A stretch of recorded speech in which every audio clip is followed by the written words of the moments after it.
Okay, so last month we kicked off a challenge. If we could get 500 listeners to step up and support On the Media with a donation by the end of October, we'd unlock $15,000 from George Hanby, a retired 7th grade world geography teacher who listens to the show from his home in Castigliano, Italy. Well, to date, 400 of you decided to help. Fabulous. So now we only need the last 100. You know, the proud, the strong, the procrastinating. Then we'll meet the challenge, which is a real thing in case you were wondering, and get the extra $15,000, which is actually a lot. Maybe we can buy some stories or pay for travel out of New York, which we used to do some years back. Or most likely, and certainly most important, support the show while offering On the Media free of charge to the public radio stations hit hardest by the closure of the Corporation for Public Broadcasting. And to give you an extra incentive, when you give $12 a month, we'll send you an On the Media hat, a light blue baseball-style cap with the On the Media logo stitched on the front. So please go to onthemedia.org/donate. From all of us here at OTM to all of you, thank you so much. Now on with the show. You look at Portland and you see fires all over the place. It's so bad. It's so crazy. A federal judge in Oregon has called Trump's spin on Portland, quote, untethered to the facts. From WNYC in New York, this is On the Media. I'm Micah Loewinger. And I'm Brooke Gladstone. Amid ICE raids, a journalist recalls the Nazis' dual justice system, where there was a compelling illusion of lawfulness for some. However, if you were part of a disfavored group, such as the Jews, you found yourself in a zone of lawlessness. Plus, meet TikTok investor Larry Ellison and his son David, who just bought Paramount. The Murdochs could have only dreamed of this type of a consolidated media empire. It's all coming up after this.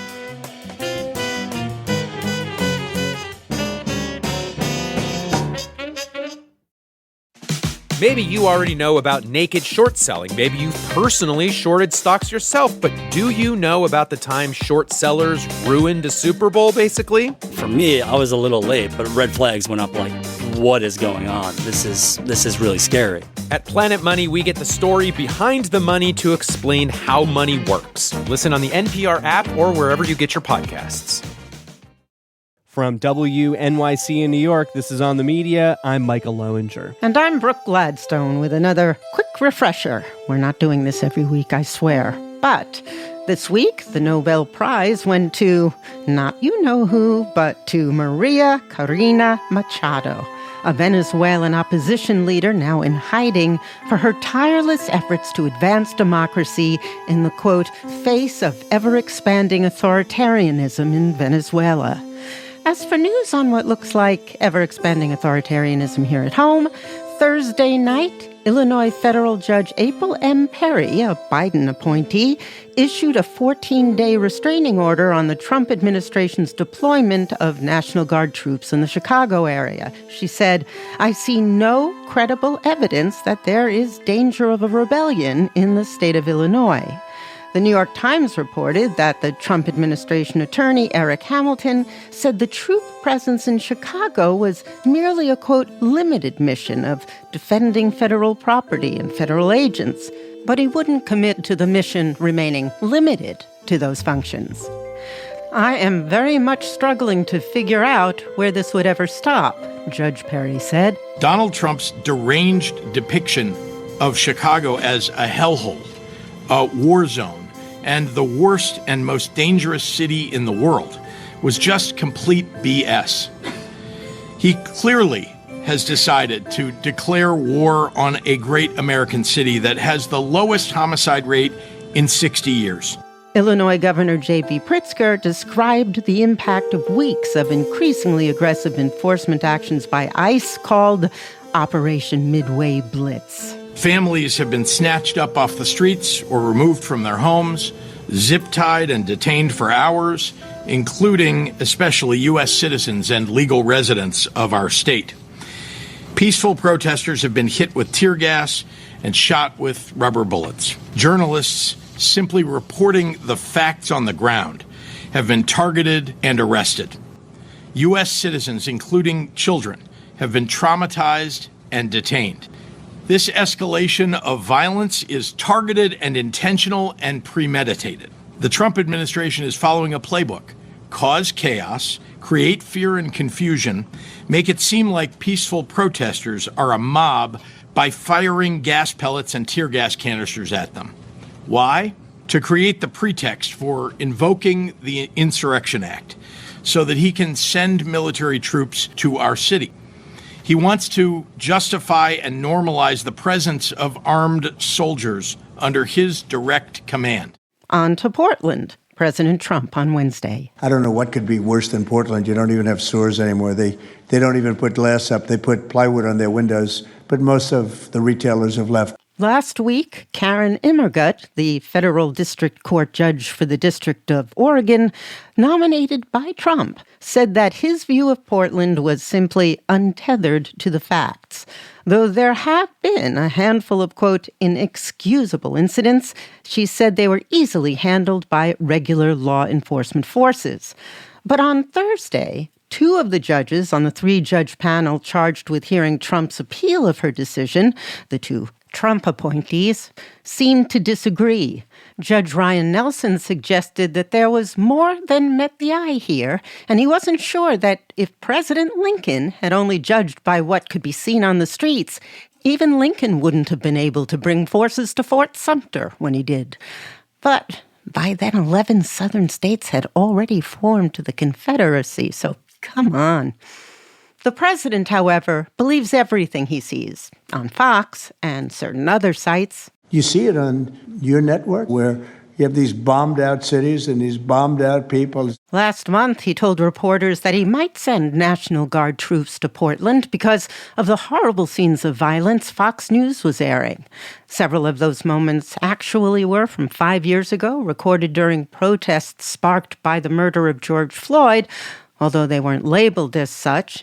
Those have been followed by posts from the Oregon Republican Party, widely shared photos of chaos and rage, purportedly taken by reporters on the ground in Portland now, but actually snapped years ago in South America. And you see fires all over the place. You see violence. It's just so crazy. And then you talk to the governor, and she acts like everything is totally normal. There's nothing wrong. It's almost like, are you waking up from a dream or something? But it's so unnecessary, all that exertion of finding images from long ago, when you can simply lie about the images depicted here and now. Stephen Miller, the president's deputy chief of staff, has famously recast the terrifying images of ICE rappelling down the walls of an apartment house and zip-tying the residents, all in pursuit of gang members, without offering any real evidence of how many actual gang members were apprehended. Meanwhile, painting increasingly gruesome images of anyone who would speak in opposition to that or anything. Well, look, I hate to say it, Sean, but Democrat leaders are siding with the domestic terrorists. Antifa is waging daily violent assault against ICE officers, using every means imaginable, including, of course, as we saw just a few weeks ago, attempted murder through a vehicle ramming attack. The Trump plan has brought historic safety to one of the most violent cities on earth, Washington, D.C. That's what President Trump wants for Chicago. That's what he wants for Portland. That's what he wants for Los Angeles. And yet Democrats are on the side every night of the gangbangers, the predators, and now even the domestic terrorists. Greg Sargent is a staff writer at The New Republic and the host of the podcast The Daily Blast. He recently wrote the piece Inside Stephen Miller's Secret Plan to Normalize Trump's Dictator Rule. Stephen Miller has a theory of the politics of this moment that even if polls show that there's broad public opposition to Trump's military occupation of cities, his invasions, his use of the National Guard, which there is, poll after poll has showed majority opposition to those things, he doesn't think that the middle of the country, meaning moderates and independents, have really strong convictions on this stuff. And if he can supercharge the public debate enough around them, he can compel compel a big chunk of those voters in the middle to ultimately side with Trump's authoritarianism. He wants one side to hate the other so passionately that they'll get off their butts. He and Trump are trying as hard as possible to provoke violent responses to these invasions because they want them to create yet another pretext to escalate further. They will stop at nothing when it comes to the level of propagandizing they'll do to make it seem justified. He thinks if he can just flood the zone, that's a phrase Steve Bannon has used, flood the zone with propaganda. He didn't actually use the word propaganda. Right. Flood the zone with was the phrase. Right. I had forgotten that. But yes, Stephen Miller believes that if they can flood people's brains with numbing agitprop, they will essentially sleepwalk them to a point where they'll start to accept some of this horrifying imagery of militarized vehicles on streets, of children being yanked out of apartment buildings while crying.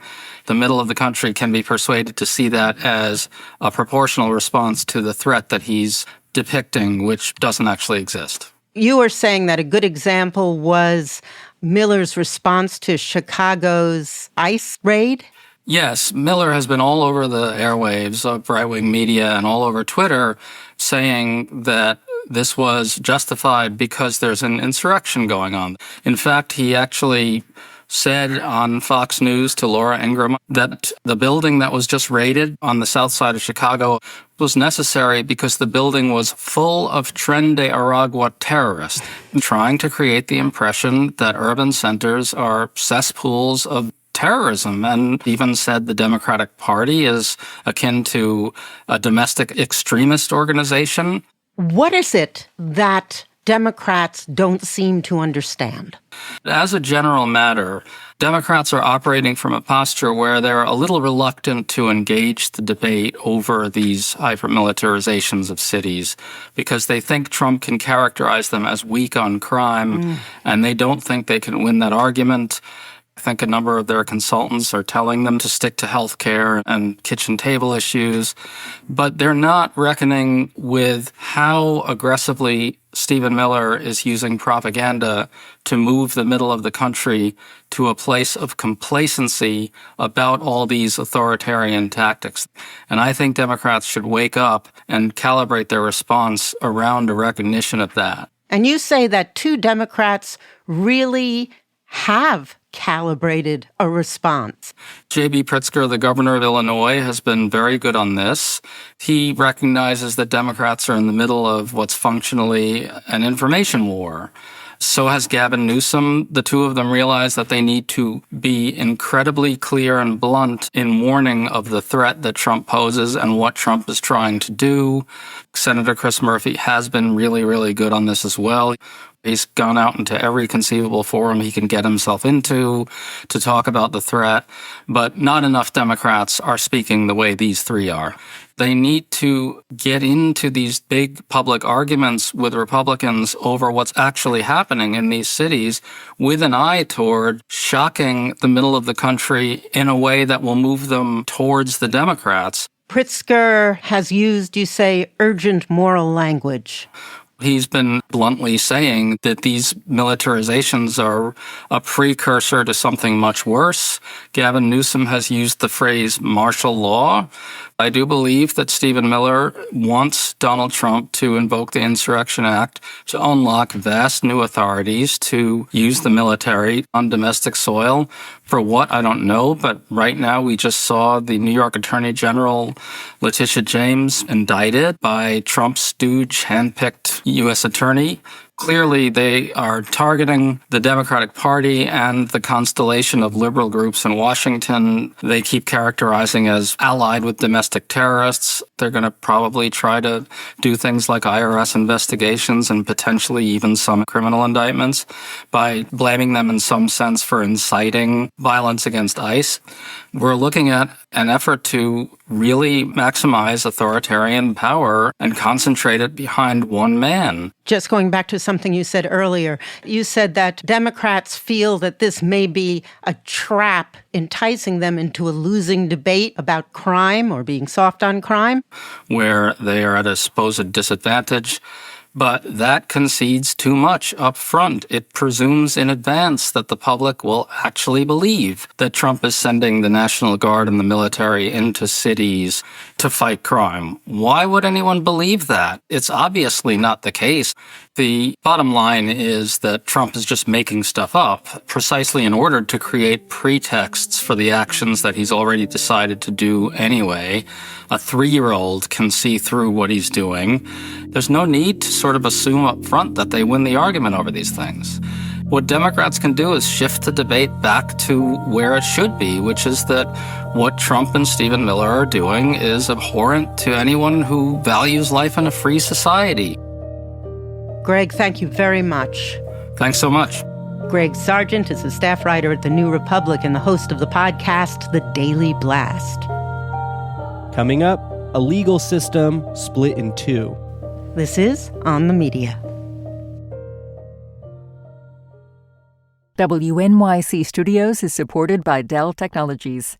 Introducing the new Dell PC with the Intel Core Ultra processor. It helps you handle a lot, even when your holiday to-do list gets to be a lot. Like organizing your holiday shopping and searching for great holiday deals and customer questions and customers requesting custom things. Plus, planning the perfect holiday dinner for vegans, vegetarians, pescatarians, and the rest of the family's dietary restrictions. Luckily, you can get a PC with all-day battery life to help you get it all done.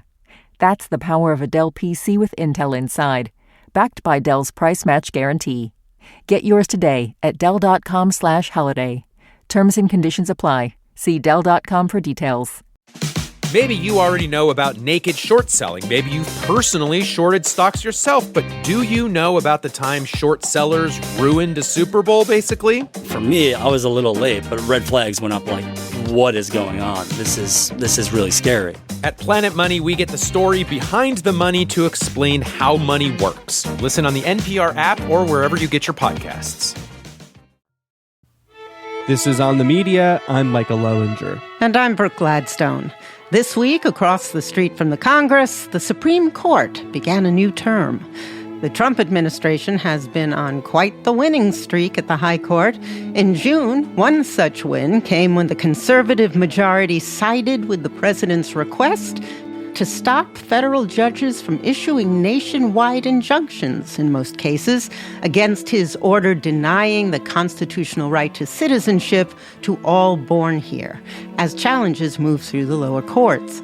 In her dissent, Justice Ketanji Brown Jackson cited the work of Ernst Frankel, a Jewish labor lawyer who fled Berlin in 1938. After arriving in the U.S., he published a theory that he called the dual state, detailing how the German legal system changed as the Nazi regime rose to power. Pema Levy is a reporter at Mother Jones, and she recently wrote the piece, "The Dual State Theory was invented to describe the Nazis." The Supreme Court could take us there. What Frankel saw was that the law had been essentially divided into two zones.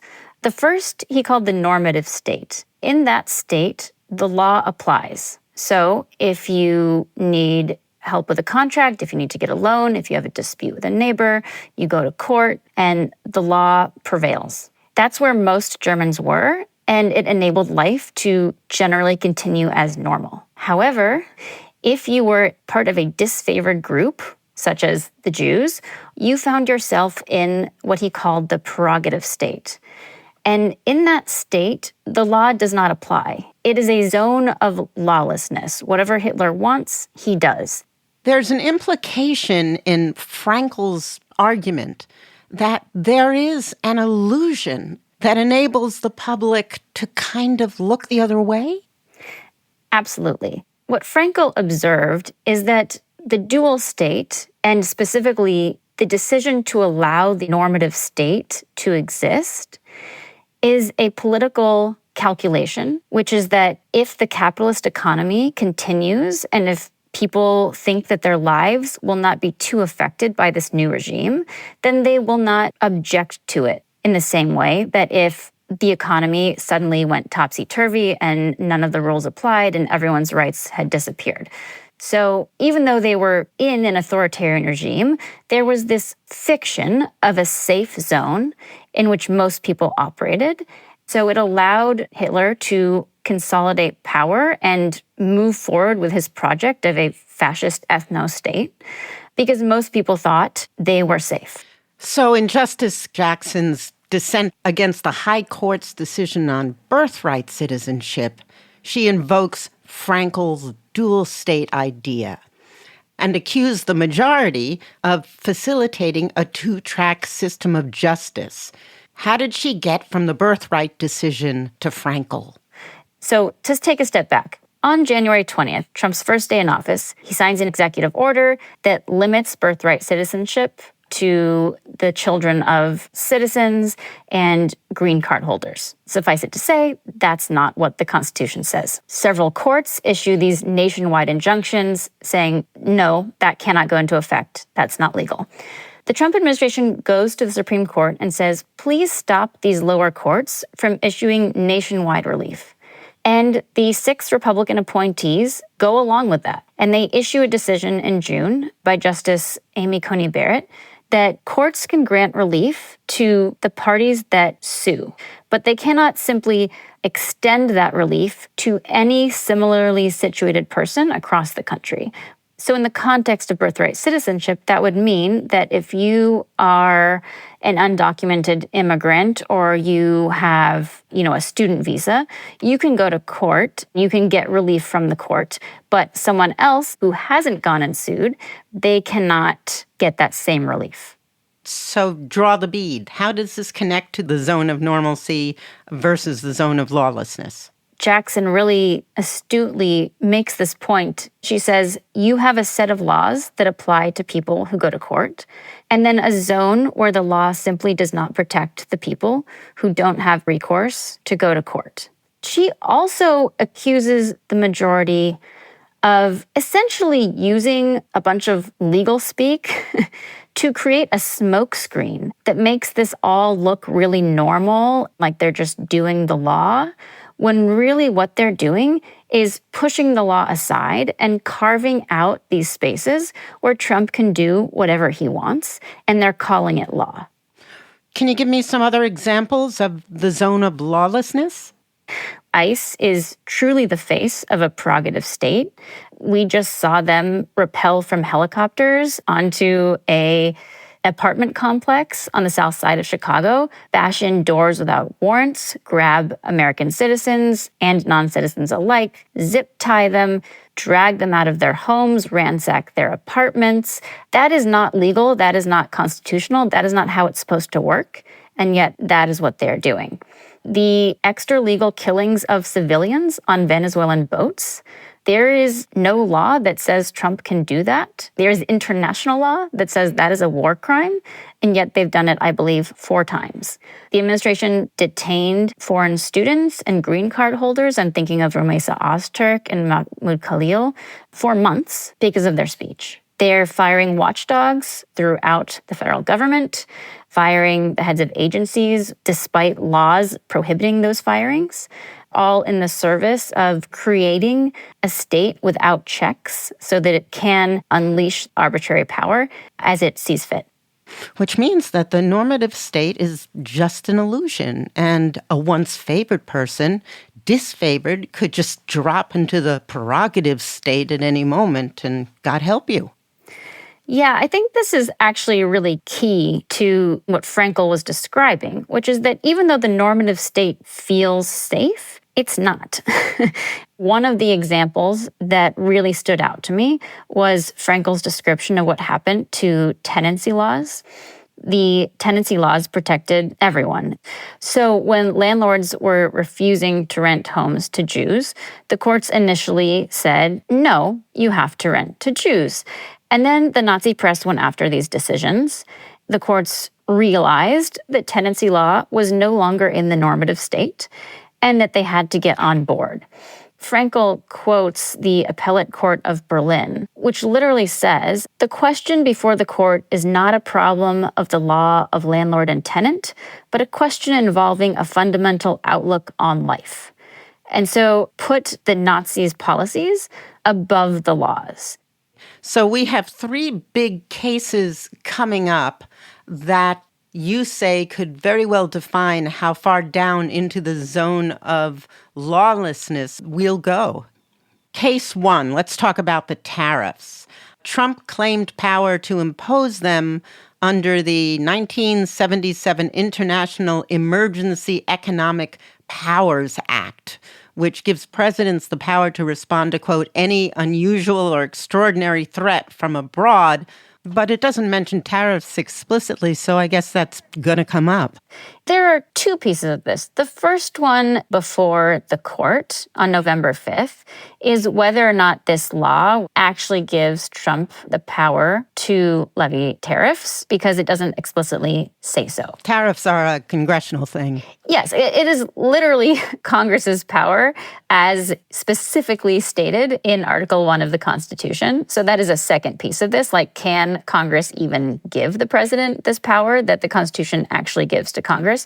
But the bigger question underlying all of this is, can Trump just unilaterally make up this, quote, unusual and extraordinary threat to then turn on these economic powers?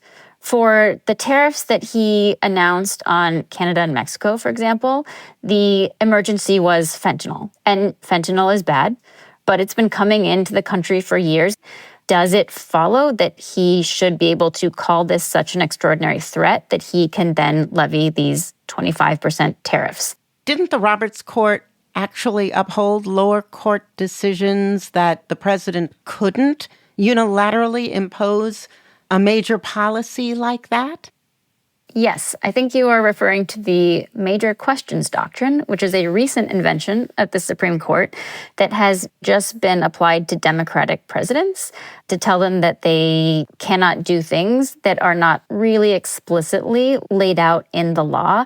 So a major example of this is when the Supreme Court said that Biden could not use the emergency provision of a law to forgive some student debt during the COVID-19 pandemic.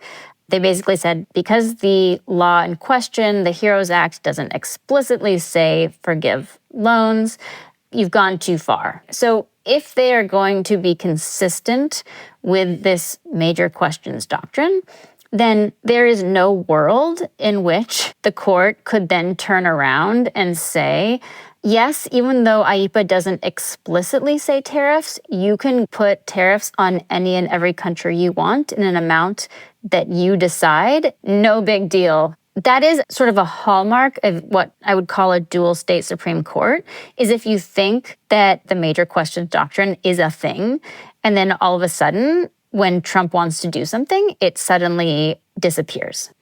Another case, the justices will likely have to confront the question of whether Trump can use the claim of an emergency to round up and deport people. He's invoking the Alien Enemies Act. Yes. In March, Trump declared under the Alien Enemies Act that the U.S. is being invaded by Tren de Aragua, which is a gang based in Venezuela. And so notoriously, he rounded up a bunch of Venezuelan immigrants. Many, if not all of them, were not members of Tren de Aragua. And they put them on planes and they sent them to a notorious labor prison in El Salvador. And then they tried to do that again with a group of detainees in Texas, but their lawyers got wind of it ahead of time and ended up getting an injunction from the Supreme Court. Now, Trump's invocation of that act is on hold, and the question of whether or not he validly invoked the Alien Enemies Act is moving up toward the Supreme Court again. So take us to the third case. This is the one where the justices will have to consider the president's attempt to remove Lisa Cook from the Federal Reserve Board of Governors, even though her position is protected from firing, except for cause. For a little context, Trump has put in place a political lackey named Bill Pulte, who runs the Federal Housing Finance Agency. And he pulls mortgage records for people that Trump doesn't like or wants to fire. And he finds some discrepancies in their paperwork that could possibly point to mortgage fraud, but are also pretty flimsy and certainly unproven. One of the people targeted through these allegations of mortgage fraud is Lisa Cook on the Federal Reserve, appointed by President Biden. So Trump takes this allegation of mortgage fraud and he says, I'm firing Lisa Cook. Lisa Cook sues and says, no, you need a real cause. That's a pretext. You just want to lower interest rates, and so you're trying to get rid of me, and this is unproven, and I haven't even had a chance to dispute it, and so you can't remove me. The question before the Supreme Court, they're going to hear oral arguments in January, is whether or not Trump can remove Cook while her case challenging her removal moves forward in court. But this underlying issue is really so similar to what we've been talking about in the tariff case and the Alien Enemies Act case. It is, can the president come up with literally anything and call it a cause? And if the answer is anything will do, it's up to the president and it's unreviewable, then he essentially has control of the Fed.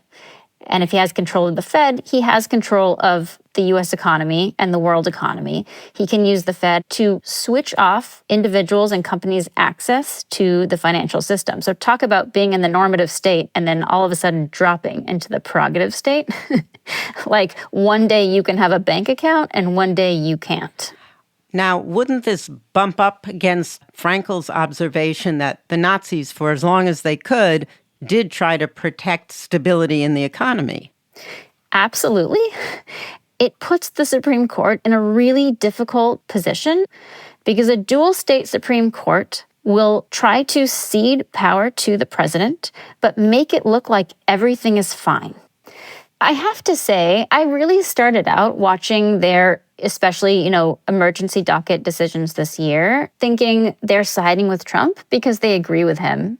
But then you start to get these cases like racial profiling, where the court basically said with no explanation, you can send someone to South Sudan without due process. I mean, that is just a violation of everything. It is a violation of federal law, international law, of treaties, and it is a violation of the Constitution. And they just said, go for it. And then Trump said, hey, I don't want to spend this $4 billion that Congress says I have to spend. And the Supreme Court said, it's okay, you don't have to spend it. That's crazy. And for me, it is really hard to explain those decisions without thinking that the Republican appointees are afraid that if they say, for example, no, you have to spend that $1 billion, that Trump or Russell Vought at OMB is going to say, no, I'm not doing it. And when that happens, the justices are revealed to not actually be deciding the law. What we seem to be seeing from Justice Jackson is a call to defy the administration, to uphold the law, even if it brings on the collapse of the Supreme Court in front of the nation, because then at least the public can see it. On the one hand, you have Justice Jackson doing public events, telling anyone who asks her, I'm worried about American democracy. And on the other hand, you have Justice Amy Coney Barrett on a book tour right now about how the Supreme Court works, going around saying, here's how we do law. We like to have a snack with each other after our conferences on Fridays. Everything is normal. We're just doing the law like justices do. Justice Jackson knows she can't stop the court's decisions. She can't stop Trump, but she can tell people what's really going on. And I think the reason she would do that is to tell people, you can stand up to this before it's too late. I think that there is a call to action there. So, call to action. It seems like lately all of our interviews end on that point. Not to dismiss the real economic pain and struggle of millions of Americans, but we are not in the position of 1920s, early 1930s Germany after the First World War. Trump is just having to make up emergencies because they're not really there. Full believers in Trump, that's not a majority of the people. He did win a majority of the vote, but a lot of that was people who just said, oh, he's going to do something on the economy, right? He is. It's getting worse. But he's saying it's getting better. Yeah, I mean, you can be in a news bubble that says the economy is great, but if you've lost your job, or maybe you still have your job, but you haven't gotten a raise in years and your healthcare premiums are doubling, either you are still being left out of this great economy or it's a lie. And we are talking about the Supreme Court having to step in and reverse all of these lower court orders because again and again, the district courts and the circuit courts are upholding the law, and they haven't gotten the message that the Supreme Court has. They haven't gotten the message that this is a prerogative state and you have to do what we say. They're still applying the law and saying, no, you can't just fire people. No, you can't just send people to South Sudan. No, you can't racially profile. No, you can't just not spend $4 billion. No, you can't just fire the head of the Federal Reserve. No, you can't just impose tariffs on anyone you want whenever you want. And the fact that those decisions are still coming down, feels like sometimes multiple times a day, means that there really is space to push back. Like, this is not a society that has capitulated. And certainly the court system as a whole is not the court system that said, yeah, sure, tenancy laws don't apply to Jews anymore. We're not there yet. Pema, thank you very much. Thank you for having me. Pema Levy is a reporter at Mother Jones and author of the recent article, "The Dual State Theory Was Invented to Describe Nazis. The Supreme Court Could Take Us There." Coming up, David and Larry Ellison just purchased the future of news in America. Who are they? This is On the Media.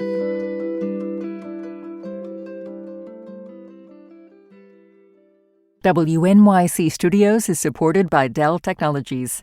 Introducing the new Dell PC with the Intel Core Ultra processor. It helps you handle a lot, even when your holiday to-do list gets to be a lot. Like organizing your holiday shopping and searching for great holiday deals and customer questions and customers requesting custom things. Plus, planning the perfect holiday dinner for vegans, vegetarians, pescatarians, and the rest of the family's dietary restrictions. Luckily, you can get a PC with all-day battery life to help you get it all done. That's the power of a Dell PC with Intel inside, backed by Dell's price match guarantee. Get yours today at Dell.com/holiday. Terms and conditions apply. See Dell.com for details. Maybe you already know about naked short selling. Maybe you've personally shorted stocks yourself, but do you know about the time short sellers ruined a Super Bowl, basically? For me, I was a little late, but red flags went up like, what is going on? This is really scary. At Planet Money, we get the story behind the money to explain how money works. Listen on the NPR app or wherever you get your podcasts. This is On the Media. I'm Brooke Gladstone. And I'm Micah Loewinger. On Monday morning, CBS News and Barry Weiss became official. The company has purchased the Free Press, a digital news site, and the founder, Barry Weiss, will now serve as editor-in-chief of CBS News. Barry Weiss has very little experience in broadcast TV. The Wall Street Journal writing, she's known for her outspoken support of Israel and strong takes on polarizing topics, including gun rights, diversity, and inclusion programs. In a statement from Paramount CEO David Ellison about Weiss's hire, he writes, quote, "We believe the majority of the country longs for news that is balanced and fact-based, and we want CBS to be their home." In retrospect, what the Free Press did is uncover an America hiding in plain sight. Barry Weiss on her podcast on Monday. People who want to be surprised, people who want to learn, people who are open to changing their minds in the face of new facts, people who believe that curiosity is a virtue and who crave common sense in a world that feels upside down. Now Weiss will report directly to David Ellison, the chairman and CEO of an entertainment company called Skydance, which merged with Paramount, owner of CBS, this summer. Skydance is also in talks to acquire Warner Bros. Discovery, which would put CNN in his portfolio as well. All of this is happening right as Larry Ellison, David's father, the founder of the tech company Oracle, emerged as a major investor in the new U.S. version of TikTok. If these deals go through, the Ellison father-son duo will have become media magnates in a matter of months, with control over a startlingly large slice of the attention economy. The Murdochs could have only dreamed of this type of a consolidated media empire. Jake Lahut is a senior writer for Wired covering the White House and is author of the recent story, Larry Ellison is a shadow president in Donald Trump's America. The Ellison family, he wrote, is cornering the market on attention and data the same way the Vanderbilts did railroads and the Rockefellers did oil. I don't think we use the Gilded Age comparisons lightly here at Wired, but that really is the only other part of our nation's rather short history that I think you can look toward for something that situates what this family is going for in terms of the level of ambition. And when you look at how much influence Larry Ellison has amassed in Trump world, when I talk to my sources about how they fear him, how they respect how he operates, Trump has called him the CEO of everything in a throwaway line before. That is maybe even harder to match from a Gilded Age family perspective with how much more transactional this White House is. I kind of want to chart a bit of Larry Ellison's backstory. In the 1970s, he co-founded Oracle, an enormously successful software company in the business of databases, cloud computing, and servers. He then begins cultivating a sort of quote-unquote bad boy era in the 1990s. He was also a Democrat. He liked Bill Clinton so much, he said that Clinton should serve a third term. So how did he go from that to being this uber MAGA guy? Yeah, this is not as neat of an explanation as you will encounter with a lot of the other Silicon Valley billionaires on my beat who have gotten on the Trump train. For most of them, it often has to do with the very specific moment we were in around COVID and various forms of political correctness or speech policing. For Ellison, this is more of an international affairs kind of trajectory. So my understanding is that Larry Ellison didn't hate Barack Obama or anything when he came into office. However, Israel became a more important issue for him as the years went along. As Barack Obama's relationship with Benjamin Netanyahu starts to deteriorate, so too does Larry Ellison's with the Democratic Party. So he simply saw where, in some ways, the party was going to end up by the time we get to 2020 and now, where there is less and less grassroots support for the Israeli military in terms of just kind of, carte blanche support. And he basically starts to bet his chips on Republicans having a better relationship with Netanyahu. But I think that it's 2012 to 2015-16 where Larry Ellison is no longer Mr. Reliable for the Democrats. Larry is a major donor to the Israeli Defense Forces, the IDF. He's cultivated a close friendship with Israeli Prime Minister Benjamin Netanyahu. He is a big donor to former UK Prime Minister Tony Blair, who is playing an important role in Trump's Gaza peace plan. Blair is set to sit on the so-called Board of Peace that might oversee Gaza, though Hamas is reportedly not super happy with this arrangement. Tony Blair, IDF, Benjamin Netanyahu, tell me about what it seems like he's doing. Now that Ellison is pumping so much money, or has at least promised to pump so much money into the Tony Blair Institute, there's no other private donor who has that level of influence on Tony Blair's big post-office project. You combine that with the fact that not only Ellison is close with Netanyahu, but that his son, David, is also close with Netanyahu. It's as if Larry Ellison might as well just, have a seat at that board of whatever the reconstituted version of Gaza will look like. This is just another example of decades of planning and relationship building and keeping the money train going, all working in Ellison's favor with his top, or at least one of his top two political priorities. Let's talk about his long bet on artificial intelligence. I've seen in the headlines news about the Stargate project, a new company that will be building massive data centers for OpenAI, which is the creator of ChatGPT.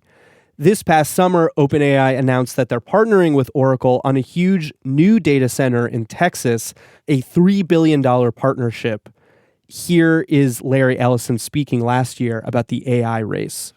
The desire to be first, the desire to build the most capable neural network in the world, getting there first is a big deal. You know what it costs to build a frontier model? Anyone know over the next 3 years? Yeah, 100 billion. That's going to get you in the game. Put in your 100 billion and you're in the race. It's almost more like Larry Ellison owns the racetrack and stands to benefit no matter who wins at this point. Whoever owns the servers and the software that runs the data on those servers and keeps them going smoothly, and you get that recurring revenue from the companies that are using those servers to pay for the software, you're in good shape, kind of no matter what, as long as those capital expenditures are coming through. Last month, Trump responded to a reporter asking about whether TikTok's algorithm would prioritize more MAGA content under this new leadership team. If I could make it 100% MAGA, I would, but it's not going to work out that way, unfortunately. No, everyone's going to be treated fairly. Every group, every philosophy, every policy will be treated very fairly. Is there a possibility that Larry Ellison, Andreessen, and company would be able to shape the algorithm, which is, by the way, what lawmakers were ostensibly concerned about the Chinese Communist Party doing? The TikTok algorithm, it's really not one algorithm. And right now, the U.S. user data is already on Oracle servers, and he's already been making money off of that. That's been happening for years. Right. The harder part is what we're about to run into, which is how do you import and retrain that algorithm on U.S. soil? That can be, one, very expensive. Number two, it's not going to be as efficient and arguably not at the quality that the algorithm has been because you're only going to be drawing from the US user database. The trade-off is like the more you might want to tinker with this algorithm and make it fit some sort of agenda, you can try that, but you also, in the process, might make the algorithm less addictive and therefore less effective, and everyone's going to make less money. Yeah, TikTok's secret sauce is that it learns what you like, shows you more of it, and keeps people on the app. Even though the stated problem for the TikTok legislation and what led us here was all about, is there a backdoor that China has to our user data? Is China using TikTok as sort of a psychological operation on the U.S. public? Yeah, are there security that was issues? all there, right. But then what got this thing moving wasn't China. It was the aftermath of October 7th and the fact that younger Americans were far more likely to see horrific footage and carnage on TikTok than they were on Instagram Reels or YouTube Shorts or, whatever the knockoff competitors were at the time. I think that it might be wishful thinking to think that a tweak of an algorithm will change younger Americans' attitudes about Israel's role as a military power and in the Middle East and how they treat civilians. Already, if you use the app as a younger American, you'll see a lot of people coming up on their videos saying like, I don't know what's going to happen here. This video might get censored. There's this paranoia already permeating the space about the new ownership, even if a lot of these people don't know who Larry Ellison is or what his politics are. Yes. So we've talked a lot about Larry Ellison and what we know about his politics and his activities. Let's talk a little bit about his son, David. He's the founder of Skydance Media, a movie production company. He's had a handful of roles acting in movies and producing them. He was a producer, for instance, on Top Gun Maverick. What can you tell us about David and what he believes, what he's after? So, a couple things to know about David. The guy loves flying, loves piloting, aviation just as much as his dad. They've done these sort of father-son dogfights in the past. As in they fly planes at each other? Yeah. Adorable. Like aggressively. No, father-son bonding at its finest, right? I ended up watching all of the 2006 World War I drama Flyboys, where David sort of co-stars alongside James Franco in what was honestly a pretty bad movie. It was really not like, I'm a reporter, not a movie critic here, but it was that was hard to get through. But that movie in 2006 was kind of like his chance to try to establish a real acting career. It didn't work out that way. David starts telling people that he envisions a career behind the camera. He is looking to run the studio.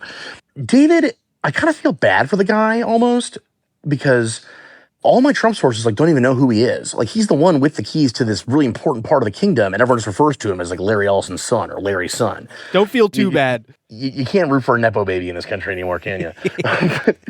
The thing with David is he's only donated to Democrats in the past. So he's not really seen as an honorary member of the MAGA tribe in the way that his father is, right? So that's where I think the hiring of Barry Weiss as editor-in-chief of CBS and obviously acquiring the Free Press, it's kind of helpful to understand that as sort of just a signal to demoralize the journalists in the CBS newsroom and kind of, more broadly, to show we don't care if this person has experience doing what you do. We want someone here who is going to send the right message. So David Ellison already has CBS. He might get CNN as well as part of the Warner Bros. Discovery deal that was reported a month ago, but hasn't manifested yet. Where is all that at? There is kind of a tight window here because Warner Brothers Discovery is in the process of trying to spin off a lot of these properties. We're talking HBO, plenty of just strong intellectual property, not at all related to the news stuff. However, if you wanted to merge a CNN with a CBS, it would be much easier to do so if you could acquire Warner Brothers Discovery before they spin all that stuff off. Is David Ellison allowed to own both CBS and CNN? Are there not regulatory hurdles designed to stop this type of exact consolidation? No, there very much are. And this is something that Rupert Murdoch ran into when he was trying to establish his stateside dominance. But I think that this is the reality of Trump 2.0. It is more openly transactional and a little brazen on that front. The Ellison family has come to understand this iteration of Trump world, and they've already kind of done the legwork to show we're going to do what you would like us to do so that this merger can be approved. There's been the sacrificial lamb of Colbert at CBS. There have already been the promises of these sort of pro-Trump PSAs. And those are all things that help grease the wheels to get an eventual approval for that merger. It's kind of part of this broader mergers and acquisitions fervor that's taken ever since Trump's return to office. Okay, to summarize, the Ellison family has cozied up to Trump by donating to his campaigns in 2020 and 2024. Now they're helping him secure a MAGA-friendly TikTok. Oracle continues to profit as the American server steward for TikTok.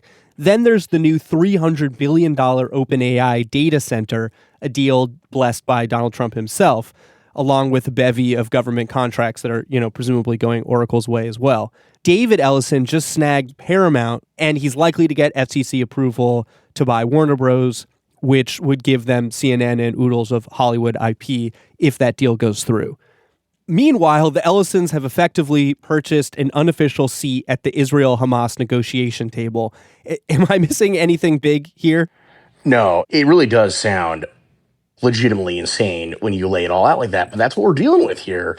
This is bigger than Trump. This is bigger than one administration. I think what we're looking at here is a family that has played their cards very, very well to position themselves in this kind of media attention data behemoth status that's going to be around whatever happens with Donald Trump, whatever happens with the MAGA movement, and that it's not super wedded to the MAGA brand necessarily, but certainly there's been more than enough buttering of biscuits to keep them in this position in the administration right now and to set them on the best footing they could ask for whenever this is all over. Jake, thanks for doing this reporting. Thanks so much for having me on, and thanks so much for letting your listeners know about Larry Ellison. I think it's really important that more people know who this guy is. Agreed. Jake Lahut is a reporter at Wired and author of the newsletter Inner Loop. That's it for this week's show. On the Media is produced by Molly Rosen, Rebecca Clark-Callender, and Candace Wong. Our technical director is Jennifer Munson, with engineering from Jared Paul. Eloise Blondio is our senior producer, and our executive producer is Katya Rogers. On the Media is produced by WNYC. I'm Brooke Gladstone. And I'm Micah Loewinger.